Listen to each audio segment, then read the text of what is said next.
It's that time when we link up with our RISE correspondent, Aaron Akirijola, who is in Abidjan, getting ready for tonight's final of the 34th African Cup of Nations.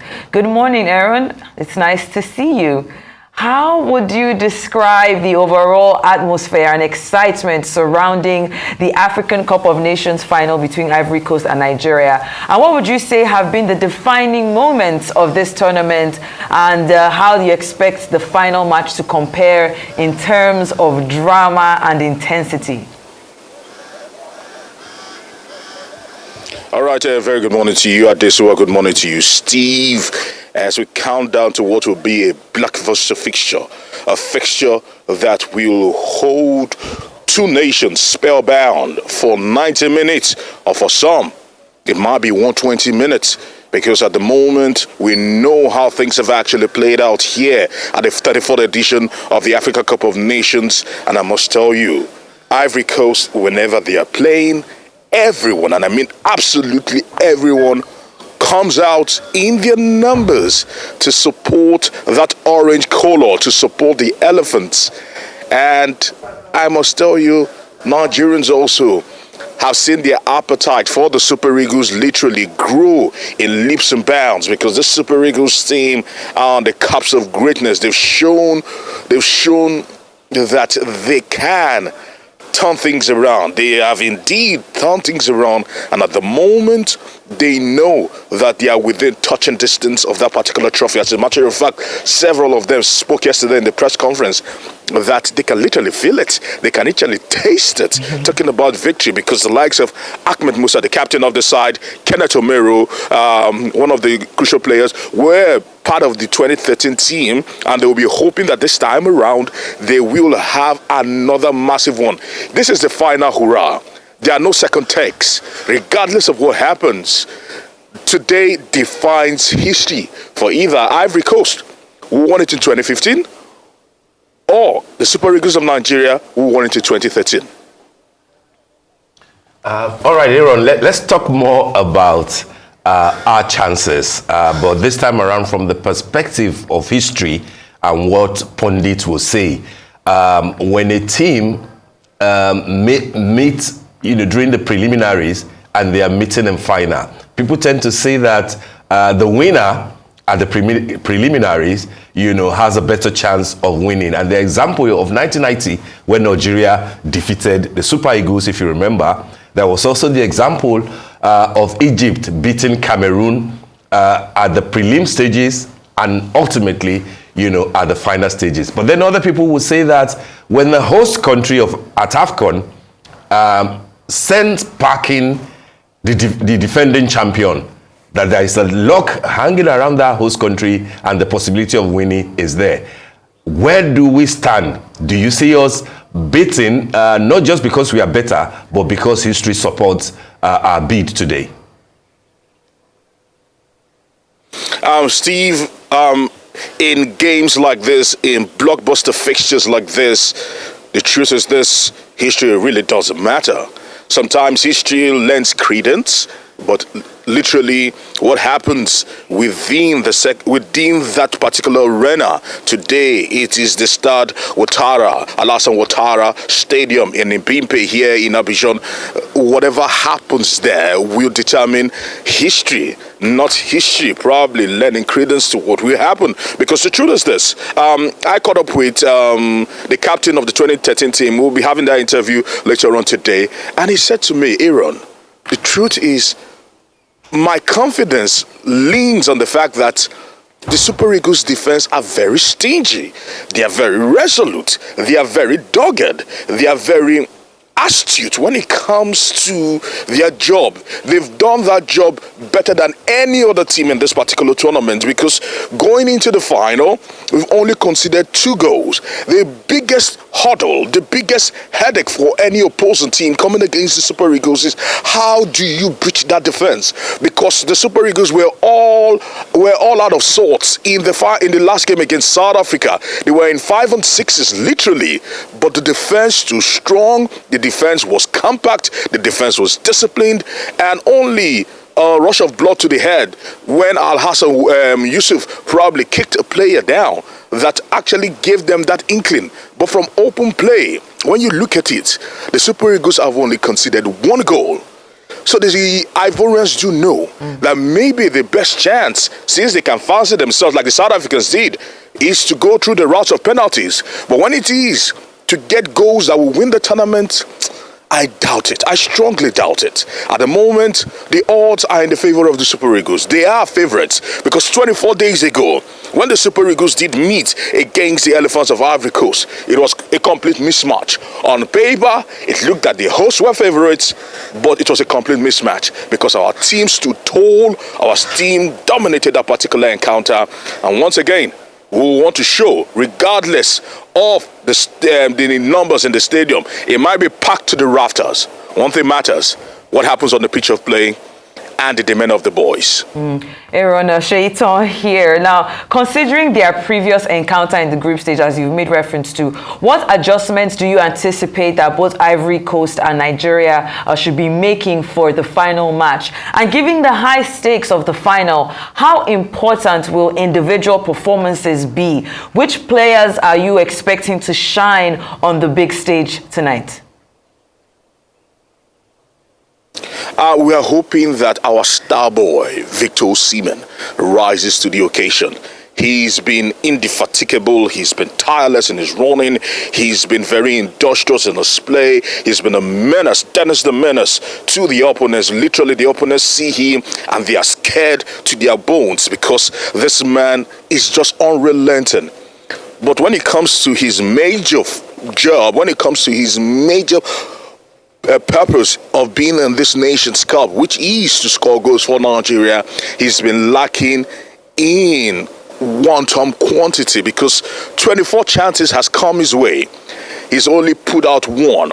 Albeit so, some would say that he's scored 4 goals that have been disallowed through offsides and through other means. But one thing is certain, on paper, it is just 1 goal to Victor Osimhen. He needs to start putting his chances away. If he does that for us today, if he can find his scoring boot, if he can pick up his confidence, I must tell you, this is a no contest. The reason why teams have had it is, I've had to probably share a banter with the Super Eagles over the course of 90 minutes or 120 minutes, as the case was against the Bafana of South Africa, is that Victor Osimhen has been having off days. If Victor Osimhen can be unsung today, it is a no contest. Now, this is not me bragging here. The stats have to prove it. The stats are there to prove it. And we know, you know, and I know that Victor Osimhen needs to rise to the occasion. He needs to paint his name on that particular trophy. We are hoping he does that. He needs to start putting away his chances. 24 has gone down, only 1 scored. We are hoping that the 25th, 26th, 27th, maybe a hat-trick today will not be a bad idea, I must say. All right, I share your enthusiasm, Aaron, but 2 questions from me. First is, what level of support do you think that Nigeria will witness, given the fact that we are playing against the host, and also considering the fact that there's a huge campaign in Nigeria about people who might have issues with their health, hypertensive people, not to bother about watching, or watch the delayed, broadcast. Of course, that we lost one of the biggest names as far as businesses, are concerned in Ivory Coast during the semi-final match, who slumped.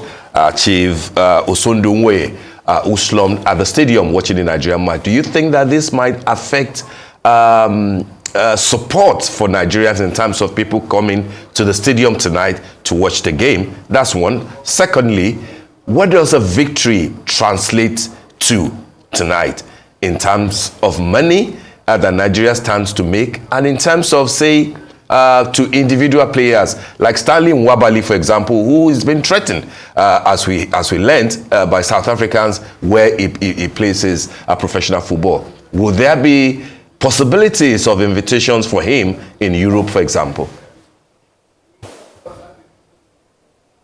The truth is this. I was even asked this question. I was asked questions about security. Let me start by talking about security. The truth is this. There are fears that there might be repercussions if the Super Eagles do win today, because the Ivorians are hoping to host and win. I must tell you, in the most twisted of faith, the Ivorians find themselves in the finals.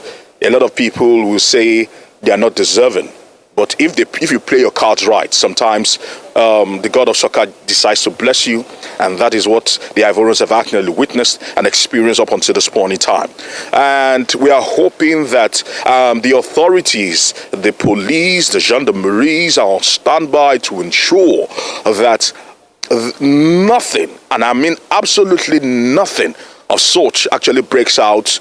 But I must say this, because this talk was also put forward to the CAF president, and he has said that he will look into it in terms of what is happening with Stanley Wabali, what is happening with this club, what the South Africans are saying, and what will happen to Nigerians here, the players and the fans them alike. So the truth is this, that has been noted, and they've gone into overdrive to ensure nothing, and I mean absolutely nothing happens. The Super Eagles have gotten massive support.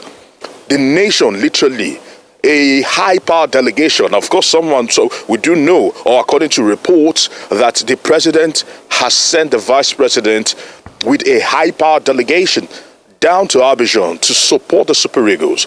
We know captains of industries have been landing, private jets have been landing at the tarmac here in Abidjan since yesterday, all in preparation for this blockbuster fixture. This is our own Super Bowl. This is our own World Cup. I must tell you, everyone who is anyone will be here today. And I must say that promises have been made in terms of money, because captains of industry came around, spoke to the Super Eagles, and actually donated $250,000. And they told the Super Eagles, win this trophy, and this $250,000 will evolve or metamorphose into $500,000. And we are hearing that monies are being promised left, right, and center. The players are being promised heaven and earth. The players understand this thing. That is not their motivation. Their motivation is personal glory, because they do know that they are the cups of history. They do know that they are standing at the threshold of greatness. Can they take that particular step? For Ahmed Musa, when he was winning it in 2013, it was his first rodeo. Now, this is his last rodeo. What will happen today? This is the final hurrah for the 2023 Africa Cup of Nations. We've had intense battles over the days. This is where it crescendos. This is now the top of the tipping spear. Can the Super Eagles nail this? Is the big question. 90 minutes or maybe 120 minutes will determine that. Aaron, making me very excited about tonight's match. But let's talk as we start to wrap up. What are your predictions for the outcome of the final? You have to give me your predictions. And then how do you assess the overall development and progress of African football based on the performances and competitiveness seen in this year's tournament? We're only just seeing the CAF president Patrice Motsepe calling on President Bola Tinubu to submit a bid to host the FIFA World Cup, stating that the best of Nigeria is back. Is that what we're seeing? And of course, your predictions, Aaron. All right, I'm talking about organization. I must give kudos to CAF, kudos to COCAN, the local organizers, kudos to the government of Ivory Coast, who invested over $1 billion to ensure that African football is projected in the best of lights. And what else? And you cannot pray for more fortune than what we've seen. The very best of football being played on the pitch. We must give kudos to the organizers once again, because no one has complained for once about the state of the pitch, and that says a lot. That says a lot. Kudos to them. I must tell you, this has been a fantastic tournament. This has been a tournament of tournaments, as a matter of fact, and we can all hold our heads high, because right now, everyone, and I mean absolutely everyone in football, is talking about the Africa Cup of Nations.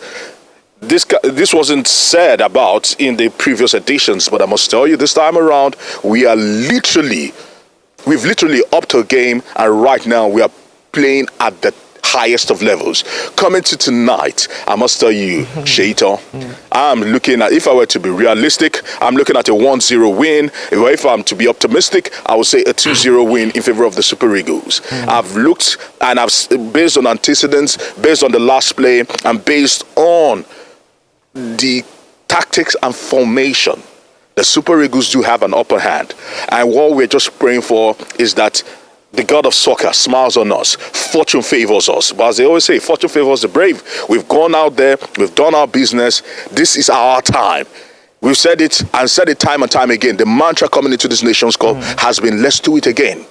And we are doing it. And today, we will be climaxing when we do it today. Everyone will celebrate, unite a nation, and also inspire a nation. The boys know that on their shoulder rests quite a lot, and they are willing to accept that responsibility. They are taking it onto the pitch of play, and for 90 minutes everyone will calm down in Nigeria. Forget about the troubles about food, forget about the insecurity problems, forget about the rise of the dollar, and just focus on the Super Eagles. The cynosure of eyes will be on the Super Eagles, and we know the Super Eagles, like they've done throughout this tournament, have actually lifted our spirits, and for once everyone's problems will be forgotten in Nigeria, because Nigeria will be united under the banner of the Super Eagles. All right, Aaron, very quickly before we let you go, how will you assess the quality of officiating at this AFCON? You mentioned Osimhen and the need to score more goals, but you know that he also scored 2 goals that were disallowed. VAR has had to intervene a number of times. What's your assessment of the quality of officiating, and what are your expectations for this particular match tonight? The officiating has been impeccable. Now, Steve, when people in the Premier League are making reference to the Africa Cup of Nations, that look at the level of officiating at the Africa Cup of Nations, it is higher than what we are seeing and what is obtainable in the Premier League. It says a lot. The truth is this: they haven't put one foot wrong. They haven't put one foot wrong. Kudos to them. Both men and women that have officiated the 2023 African Cup of Nations, the 34th edition, haven't put one foot wrong. Last time out in 2021, which was played in 2022 in Cameroon, they were a hot mess, because a referee actually stopped the game in the 85th minute, and he was even still confused what was going on. But this time around, they've gotten it right. The only pain for me is that we do not have a Nigerian referee in this AFCON. And it's been like that for years. And that is a challenge to the Nigerian Referee Association. They make a lot of noise back at home. They need to start putting people on the map. They need to start putting people on the continent. But for now, let's tell you that we've had some fantastic referees. We've spoken to them, and they are relaxed ahead of this particular fixture, and they will keep a level head and not be the center of attention. Referees are supposed to be just men that actually are like conductors, just by the side, not the main act. And we are hoping that the referees remain in the background and not become the center of attention. And we're looking forward to a great game. Steve, with Nigeria coming out tops, tonight is our night. Absolutely. Tonight is our night. And we're all rooting for the Super Eagles of Nigeria. Rooting for Osimhen, rooting for Nwabali, and all the great guys who have made us proud. We believe that we'll beat them. Honor le champion, as they say. On va gagner. All right, thanks, Aaron, very much. Thanks for speaking with you.